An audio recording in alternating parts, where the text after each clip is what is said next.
Using Secure Shell, SSH, with public key authentication on a switch is like a digital lock and key system. It replaces passwords with a pair of keys for secure access, ensuring only authorized users can configure your network. It's a simple yet powerful way to protect your network from unauthorized access. In this episode of Cisco Tech Talk, I'll show you how to set up SSH authentication using a public key on Catalyst 1200 and 1300 series switches. Next.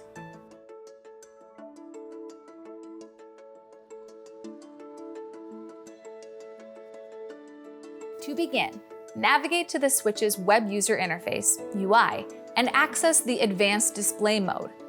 Navigate to User Accounts. Click the plus symbol to create a user account that will be utilized for authentication purposes. Add a name. It's mandatory to also assign a password to the new account. Although it's possible to alter the user level, for simplicity, I'll stick with the default setting. To complete, click Apply. Next, you'll need to adjust some security settings. Under TCP UDP services, enable SSH service on the switch. Select SSH server and then SSH user authentication.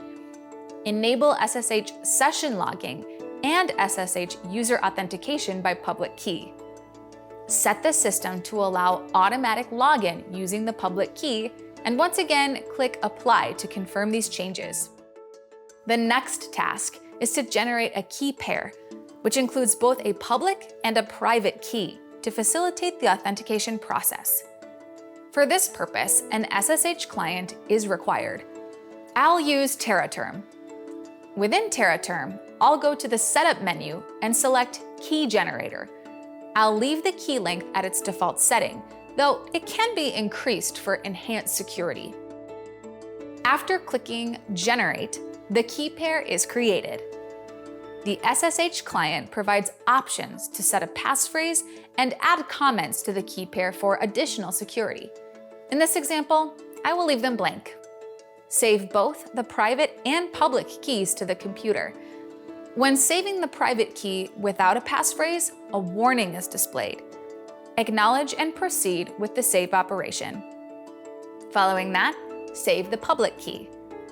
Open the public key with a text editor, such as Notepad, and copy the key string. Return to the web UI of the switch. Add a new entry to the SSH user authentication table, select the newly created username, and paste the copied public key string. After applying these settings, the switch is configured to authenticate using the public key. To test the configuration, open TerraTerm. Initiate a new connection to the switch, and when prompted for an authentication method, choose to use the key. Navigate to the directory where the keys were saved and select the private key. Upon successful authentication, you will gain access to the switch using public key authentication. It's worth noting that the process for generating the key pair can vary depending on the operating system used. For instance, on a Linux system, the SSH KeyGen tool can be employed to generate the key pair. After generating the keys on Linux, if you want to copy the public key, you can do so using specific commands in the terminal. Once the public key is copied, go back to the switch's web UI, where you can remove the previous entry and add a new one for the same user, pasting the public key accurately and clicking Apply. To verify the setup from the Linux environment, attempt to SSH into the switch using the public key. After confirming the connection, you should be successfully logged into the switch using SSH public key authentication. That's it. You are all set with protection against unauthorized access, simplified user authentication, and enhanced overall network security. Thanks for watching. I'll see you next time.